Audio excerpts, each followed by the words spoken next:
여러분 안녕하십니까? 포항 MBC 뉴스투데이입니다. 오늘 아침 기온은 어제보다 조금 내려갔지만 낮에는 최고 20도까지 기온이 오르겠습니다. 더불어 일교차도 매우 크게 벌어지겠는데요. 자세한 날씨 유하경 기상캐스터가 전해드립니다. 계절의 시계가 다시 거꾸로 가는 것 같습니다. 어제 낮에는 겨울옷이 무색할 만큼 포근했는데요. 오늘 아침 기온은 조금 내려갔지만 낮 기온은 어제보다 더 오르겠습니다. 현재 대구의 아침 기온은 영하 0.1도, 안동은 영하 1도, 포항은 4도로 출발하고요. 낮에는 따뜻한 서풍이 유입되면서 대구의 기온 19도, 안동 16도, 포항은 20도까지 기온이 껑충 오르겠습니다. 더불어 일교차도 15도에서 20도까지 크게 벌어지겠습니다. 내일은 아침 기온도 오늘보다 더 오르겠고요. 당분간 대구와 경북 대부분 지역에서 평년 기온을 웃돌며 포근하겠습니다. 다만 경북 동해안과 경북 북동산지에는 오늘 오전부터 내일 아침 사이 순간풍속 시속 70km 이상의 매우 강한 바람이 예상됩니다. 특히 계속해서 건조주의보도 이어지고 있어 경북 동해안 지역은 대기가 매우 건조하겠습니다. 주말 동안 작은 불씨가 큰 불로 이어지지 않도록 화재에 유의하시기 바랍니다. 주말까지 초봄 수준의 온화한 날씨가 이어지겠고요. 다음 주 비가 내린 뒤 점차 평년 기온을 회복할 전망입니다. 날씨였습니다. 포항시가 지난 2010년부터 13년간 발굴 조사를 진행한 결과 그간 베일이 가려 있던 포항 법광사지의 비밀이 조금씩 드러나고 있습니다. 발견된 유물의 완성도가 높은 데다 신라 환경에 A급 사찰에 버금가는 대규모인 것으로 확인돼 보존 정비 방안을 마련해야 한다는 목소리가 커지고 있습니다. 이규설 기자입니다.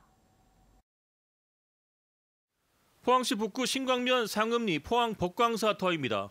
비악산 자락 아래 동해바다가 내려다 보이는 곳에 자리 잡고 있습니다. 포항시가 지난 2010년부터 13년간 발굴 조사를 한 결과 신라 왕실사원의 모습이 확인됐습니다. 통일신라시대 금당지 양식과 4m 규모의 대형 석조불상, 그리고 화려한 금동 장식품이 대거 출토됐습니다. 당간지주와 3층 석탑, 우리나라에서 4개만 출토된 거북이 2마리가 엎드린 모양의 비석 받침도 발견됐습니다. 대규모 토목 공사를 진행한 점과 발견된 유물의 완성도가 높은 것으로 보아 왕이 직접 불사를 진행한 왕실 사원인 것으로 추정됩니다. 그거를 만드는데 보통 인력과 시간이 필요한 게 아닌데 그 정도를 동원할 수 있는 거는 왕실 차원에서 했기 때문에 가능했다고 봅니다. 통일 신라 시대에 이곳 포항시 신광면은 신라 왕경으로 가는 주요 길목이었습니다. 그래서 이곳에 왕실 사원과 냉수리 신라비를 세웠다는 주장에 힘이 실리고 있습니다. 특히 사찰 서편에 자리한 3층 석탑에서 발견된 탑지석에는 탑의 건립 연도와 탑을 옮긴 연도가 명확하게 표기되어 있습니다. 이를 통해 학자들은 법광사가 언제 창건되었는지 명확하지 않지만 신라 문성왕 8년, 서기 846년에 현재의 규모로 다시 지었을 것으로 추정하고 있습니다. 발굴을 통해 포항 법광사지의 가치가 확인됨에 따라 포항시는 전문가 구증을 거쳐 보존 정비에 나설 계획입니다. 통일신라 시대 그 건물터가 발굴 조사를 하면서 확인이 됐고 이런 좋은 결과들이 있으니까 그 결과를 바탕으로 해서 이제 복원 정비를 해서 이제 시민들도 많이 찾아올 수 있는 그런 공간으로 만들고 포항시는 또 현재 경상북도 지정유산인 포항 법광사지 3층 석탑을 국가 지정유산, 즉 보물로 승격시키기 위해 힘을 쏟을 계획입니다. MBC 뉴스 이규설입니다. 포항 지진에 따른 정신적 피해 손해배상 소송과 관련해 포항시가 오는 11일부터 무료 법률 상담을 지원합니다. 포항시는 시청 의회동 지하 1층에 대시민 안내센터를 마련하고 대구지방변호사회 포항지회와 함께 소송 관련 무료 상담을 진행한다고 밝혔습니다. 포항시는 법원의 1심 판결 이후 소송 관련 문의가 폭증하자 안내문을 제작해 배부하고 시청과 읍면동 행정복지센터에 대시민 안내센터를 운영하고 있습니다. 1,000억 원을 지원받은 글로컬 대학에 선정된 국립안동대와 경북도립대, 큰 과제가 아직 더 남았습니다. 두 대학이 통합된 뒤로도 기존의 특장점을 유지할 수 있겠냐는 우려가 그것인데요.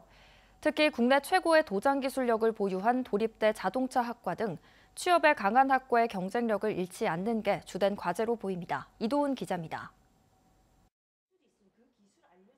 입학한 지 2년도 채 되지 않은 대학생이 유명 브랜드의 전기차 색깔을 똑같이 구현합니다. 여러 페인트를 그램 단위로 저울질하며 섞고는 전문 프로그램으로 기존 차량 색과 얼마나 비슷한지 확인합니다. 차량의 수리를 위해선 반드시 필요한 작업입니다. 생각보다 많이 높아가지고 입자 얘네 조절하면서 색감, 첨감만 좀 빼주면은 아마. 다른 한켠에서는 도장 작업이 한창입니다. 비닐로 페인트가 묻지 않아야 할 부분을 꼼꼼히 덮은 뒤 스프레이를 뿌립니다. 가스물이 된 학생들의 손을 거친 이 차량은 경북 소방본부의 응급차로 지역의 응급 환자를 실어 나르게 됩니다. 이렇듯 도립대 자동차학과가 국내 최고의 도장과 판금 기술력을 보유한 대학으로 정평이 나면서 자동차 컬러리스트를 꿈꾸는 인재들이 전국에서 모여들고 있습니다. 도장으로 더 자세하게 배울 수 있는 학교는 이 학교밖에 없다라고 생각이 들어서 도장에 대한 걸 처음부터 끝까지 완전 약간 세부적으로 배우게 되니까 도장이란 건 간단한 게 아닌 완전 공학적이면서도 수학적이라는 걸 알게 되었습니다. 자동차과를 포함해 소방방재과, 응급구조과, 축산과가 경북 도립대의 대표 인기 학과입니다. 모두 실습 위주의 학과로 전문 기술인을 꿈꾸는 청년들 사이에서 관심이 높습니다. 이들 4개 학과는 실무에 강한 인재를 길러낸다는 자부심이 있지만 최근 국립안동대와 통합을 앞두고 걱정이 앞서는 건 사실입니다. 지역 대학의 생존을 위해 안동대와 통합해 글로컬 대학에 도전한 건 맞지만 통합대학의 비전이 전통 문화를 기반으로 한 인문 특성화 대학을 지향하기 때문입니다.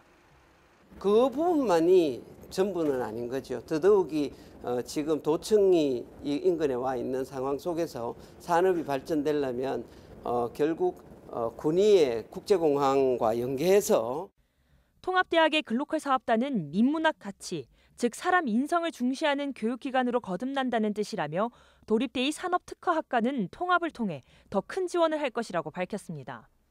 그 학과들에 대한 대폭적인 재정 지원이 들어갑니다. 그걸 통해 가지고 학사구조 개편이나 혹은 어떤 교육 환경 시설을 확실하게 좀 향상시켜 가지고 현재로서는 좀 부족한 부분을 완전히 다 메워줄 수 있는 방안으로 추진하려고 합니다.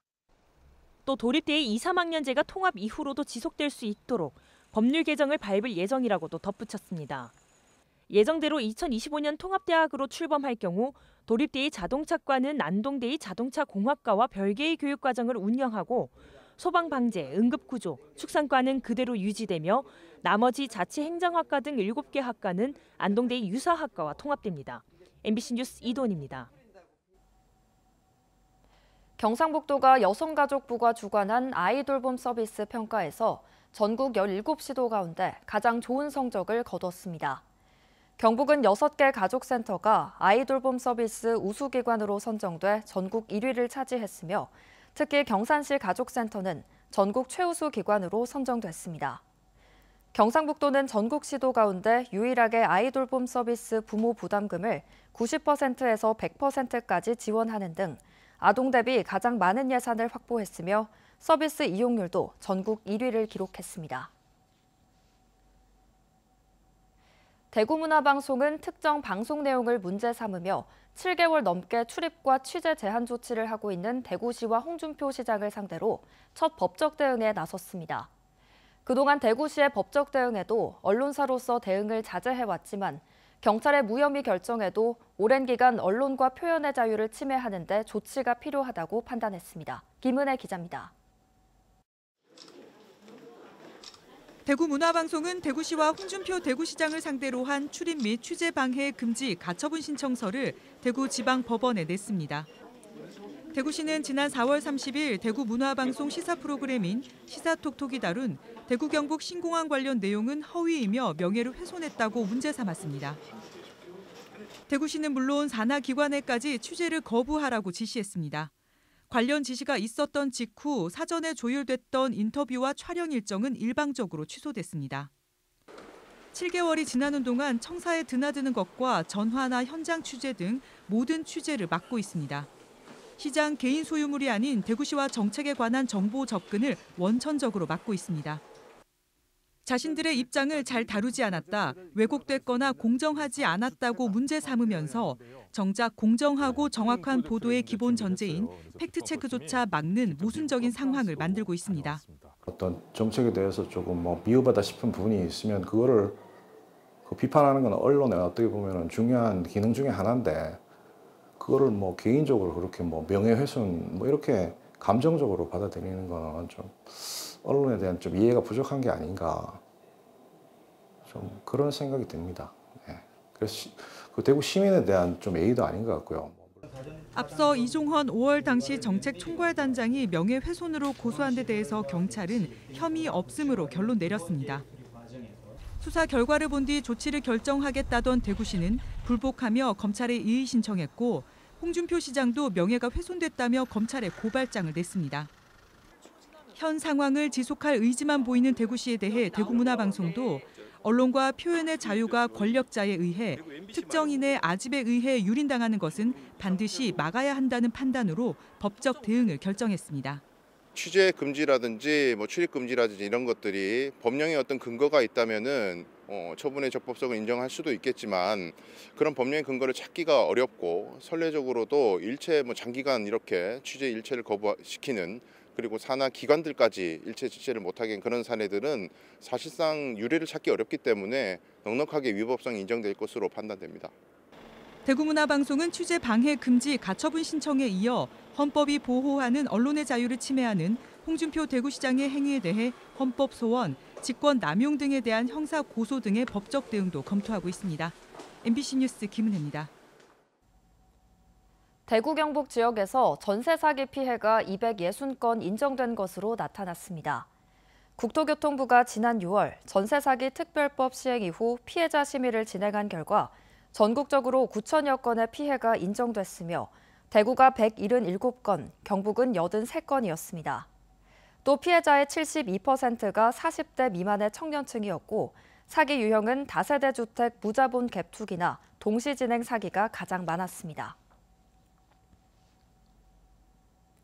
세계적인 희귀종이자 멸종위기 동물인 황새가 금호강에서 목격됐습니다. 우리나라에서 서산 간척지와 해남 간척지, 낙동강 하구, 우포늪, 제주도 등지에서 간혹 목격됐지만 대구 경북에서는 처음입니다. 환경단체들은 황새가 머물 수 있도록 서식지 파괴를 막고 보호 대책을 세울 것을 촉구하고 나섰습니다. 신병철 기자의 보도입니다. 지난달 25일 낮 경산시 하양읍 청천리 금호강입니다. 흰 새 한 마리가 멋진 날개짓으로 양날개를 활짝 펴고 강물에 사뿐히 내려앉습니다. 천연기념물 제199호이자 멸종위기 야생생물 1급인 황새로 세계적으로 희귀한 진격입니다.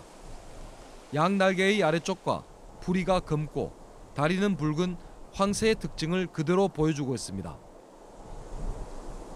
지난 4일 낮에도 대구시 동구 금강잠수교 부근 금호강에서 황새의 모습이 포착됐습니다. 지난달 23일에 나타난 뒤 11일 만입니다. 인식표가 없는 것으로 보아 황새 복원 사업으로 자연으로 돌아간 개체는 아닌 것으로 보입니다.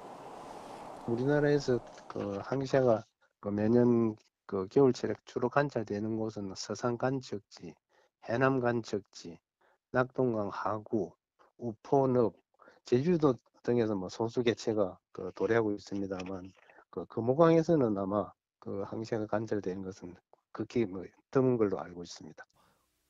황새는 한국 전쟁 이전에는 황해도와 충청북도 일원에서 흔히 번식했던特色였지만 전쟁을 거치면서 1960년을 전후해 자취를 감췄습니다. 시베리아와 연해주, 중국 동북부에 주로 살며 전 세계적으로 3,000마리 정도밖에 안 되는 것으로 추정됩니다. 개구리나 미꾸라지, 뱀, 곤충 등을 먹이로 하고 강 하구나 소택지, 논밭 등 넓은 습지에서 서식합니다. 월동을 일단 도래를 했으니까 그죠. 그러니까 그 지역이 인위적 간섭이라든지 그런 것이 없고 서식지로서 동원 환경일 것 같으면 계속 머물 가능성도 굉장히 높습니다. 세계적인 멸종위기종인 황새가 목격된 이곳은 최근 개발 문제로 환경 파괴 논란이 일고 있는 파련 습지와 불과 몇 킬로미터밖에 떨어져 있지 않습니다.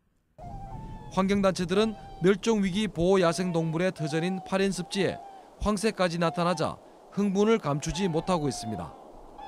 저 황새까지 추가하면 15종인데 상당히 많은 법정 보호종이 금호강에 출현하는 것으로서 금호강은 이미 생태적으로 건강에 돌아왔기 때문에 이것을 개발을 할 것이 아니라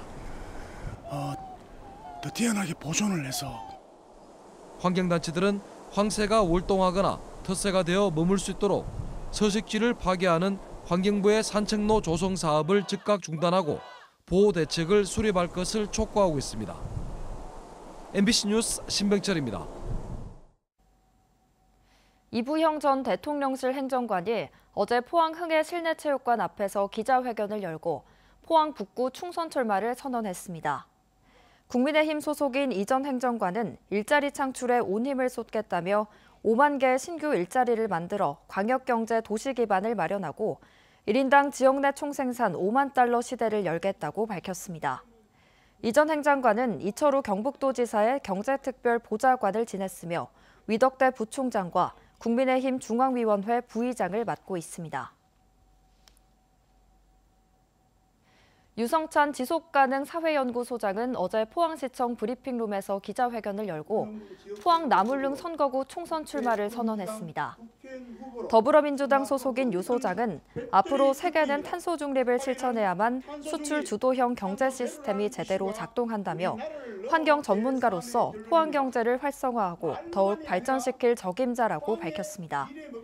유 소장은 대통령 직속 국가균형발전위원회 자문위원을 지냈고 지난 2022년 지방선거에서 더불어민주당 포항시장 후보로 출마했으나 낙선했습니다.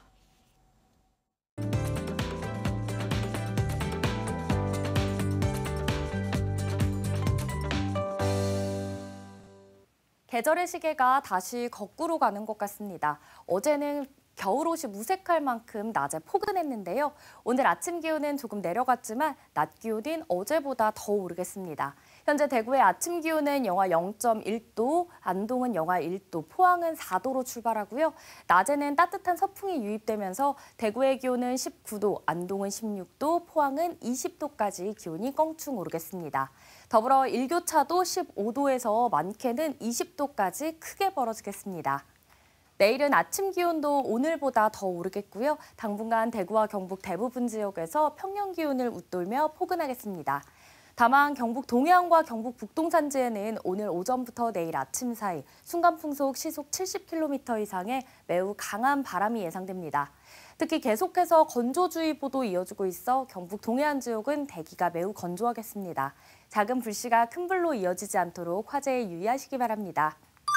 위성 영상입니다. 오늘 전국적으로 일본 남쪽 해상에 위치한 고기압의 영향을 받다가 차차 벗어나겠습니다. 자세한 지역별 날씨 보시면 오늘 우리 지역 대체로 맑겠고요. 동해 남부 먼바다를 중심으로는 여전히 풍랑주의보가 이어지는 가운데 오늘 바다의 물결 0.5m에서 최고 2.5m로 약간 높게 일겠습니다. 오늘 아침 대구의 기온은 영하 0.1도, 김천은 영하 4도로 출발합니다. 낮에는 대구 19도, 김천은 17도까지 오르겠습니다. 안동의 현재 기온은 영하 1도, 상주는 영하 2도 가리키고 있고요. 낮 기온은 안동 16도, 상주는 15도 예상됩니다. 경북 동해안은 오늘도 건조주의보가 이어지고 있고요. 포항의 아침 기온은 4도로 시작해 낮에는 20도 전망됩니다. 주말까지는 초봄 수준의 온화한 날씨가 이어지겠고요. 다음 주 비가 내린 뒤 점차 평년 기온을 회복할 전망입니다. 날씨였습니다. 이상으로 포항 MBC 뉴스투데이를 마칩니다. 시청해주신 여러분 고맙습니다.